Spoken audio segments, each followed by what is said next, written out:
Já estamos de volta para o último bloco de hoje, conversando com a doutora Rosane Giuliani, médica hematologista. E os nossos telespectadores estão ávidos, por respostas, como é o caso do Aloísio Nunes, do Jabaquara. O exame de sangue tem capacidade de detectar algum tipo de parasitose?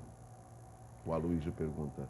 Normalmente, parasitose, você deve estar falando sobre essas verminoses intestinais, eles são feitos pelo exame de fezes, tá? Existem alguns parasitas que são encontrados no sangue ou na medula, como é o caso da leishmania, mas assim, não é o comum.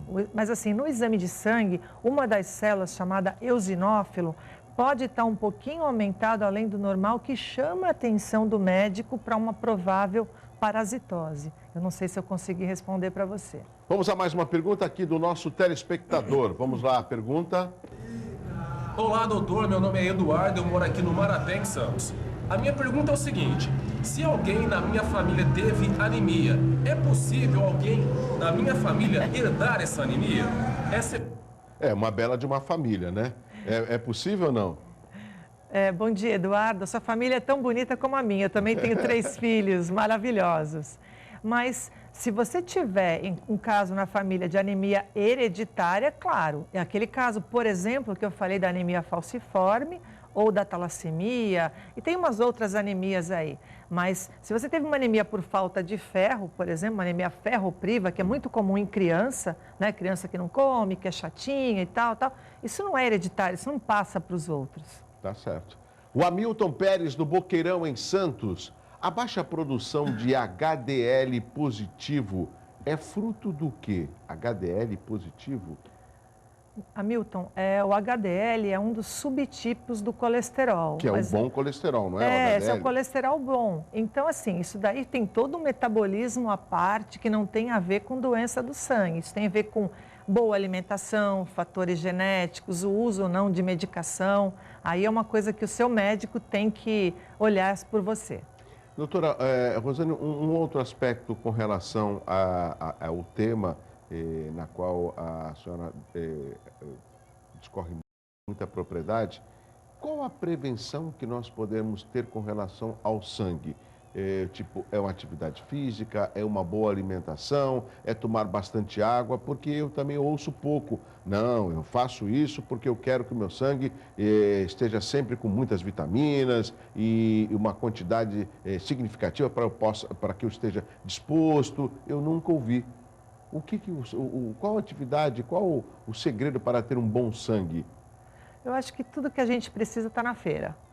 Então, eu sou contra essa suplementação desenfreada que o pessoal faz hoje, vitaminas de A a Z. Eu acho que tudo que nós precisamos é uma alimentação saudável, óbvio. Se você come tudo que tem que comer direitinho, não tem perdas, a mulher que tem menstruações abundantes tem que tomar cuidado, as pessoas que têm umas outras patologias, o uso de alguns medicamentos pode ter interferência no sangue, sim. Mas isso os médicos orientam, ou deveriam orientar. Mas prevenção é aquilo que eu te falei. O que a gente pode fazer para não ter doença do sangue dentro do possível é vida saudável, alimentação saudável, especialmente. Porque no dia a dia a gente acaba correndo demais, não se alimentando direito, é um estresse. Eu vejo o quanto que as pessoas estão até estressadas no trânsito. É uma coisa absurda, né? E nós temos tanta oportunidade de poder ter cautela, ser uma pessoa mais passiva, uma pessoa mais amiga. Eu sinto que, lógico, isso não tem nada a ver com o sangue, mas isso acaba se refletindo na saúde, até na saúde da pessoa, né? Então, saúde é o bem-estar físico e emocional e social da pessoa, né? Então, eu acho que todo momento é momento da gente repensar nossa vida, os nossos hábitos, e especialmente os hábitos inadequados que a gente está adquirindo durante a vida. Não tomo café, pulo o almoço, não durmo, não faço academia, deixo sempre... Fico horas e horas na frente do computador. Do computador ou da televisão, são horas perdidas, de fato, né? Então, eu acho que é vida saudável. Doutora Rosane, a senhora trouxe aqui um prospecto muito interessante. Seja para quem for, seja doador, procure o hemocentro mais próximo. E eu estou vendo aqui uns dados que me deixaram preocupados, ou seja, os transplantes de órgãos cresceram 84%. as cirurgias cresceram 619% e os atendimentos de urgência cresceram 627%. São números, assim, preocupantes. São ótimos, porque nós temos hoje programas como o SAMU, que melhorou muito, então o atendimento de emergência melhorou muito. Nós temos novas tecnologias e mais acesso a cirurgias que antes não se faziam, as pessoas tinham menos acesso, então aumentou, claro que sim. O Brasil é um grande transplantador, há um grande movimento em diminuir essas filas para transplante de rim, de fígado. Hoje, face de um doador, às vezes se ajuda mais de uma pessoa, né? E tem transplantes múltiplos também. E são todas procedimentos complicados e que precisam de suporte transfusional. Então, esses procedimentos que você tem, esses dados do Ministério da Saúde, são dados legítimos que aumentaram, mas as doações de sangue não aumentaram. Então, esse é o X da questão. É o X da questão. Então, por isso, a importância dessa conscientização e dessa iniciativa voluntária, né? Monte um grupo no seu trabalho, um grupo na sua família, vá doar sangue, né? Isso é salvar vidas. Uma frase pronta, mas que continua sempre atual. O Antônio Luiz, da Vila Valença, em São Vicente, faz a seguinte pergunta, doutora. Qual a sua opinião a respeito do programa Mais Médicos? Antônio, não faz isso comigo logo cedo, senão eu vou arrumar um monte de inimigo. Não, seu ponto de vista tem que ser respeitado. Eu não concordo, Antônio. Vou só te dar um exemplo por quê, bem claro. Esses médicos, se é que são todos médicos, eu não conheço, mas falam que alguns nem têm a mesma formação. Eu sei o que foi custoso entrar numa faculdade de medicina, eu fiz faculdade federal, estudei muito, é curso de dia inteiro, depois são especializações. O Douglas sabe, eu sempre saio para fazer alguma coisa, a gente está sempre estudando, né?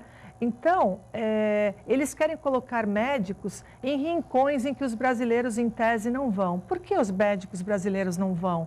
Porque lá também não tem condição de trabalho. Você não tem um hemograma, um raio-x, uma ambulância. Então, o que eu, com toda a preparação, eu ou qualquer um que se forma, vai fazer? Eu tenho muita pena da população desassistida. Mas, assim, não precisa de colocar um médico lá, precisa dar condição para esse médico trabalhar, precisa dar estímulo para ele. Não é só o salário. O salário, é claro que vem de encontro a isso, que a pessoa precisa sobreviver ao nosso trabalho, vivemos disso. Mas não tem condição. Agora, eu tenho um filho que mora fora do país. Ele faz medicina na Europa. Então, ele fez prova, ele passou, ele está lá, tem todo um sacrifício da família para mantê-lo lá. Se o meu filho brasileiro, que morou, que estudou aqui, faz uma das melhores faculdades do mundo, quando ele voltar, se ele voltar para trabalhar aqui, ele vai ter que fazer um exame para ser médico no país. E esses médicos que estão entrando no Mais Médicos, esses estrangeiros, não. É desigual. Totalmente desigual. Chegamos ao final da Hora Geral. Muito obrigado, doutora Rosana Giuliani. Volte mais vezes para que os nossos telespectadores possam ficar bem informados. Muito obrigado pelo carinho, pela audiência. Amanhã tem mais a partir das 7 da manhã. Um abraço assim, ó, muito forte para você. Excelente dia. Vem aí o Jornal em Foque. Tchau.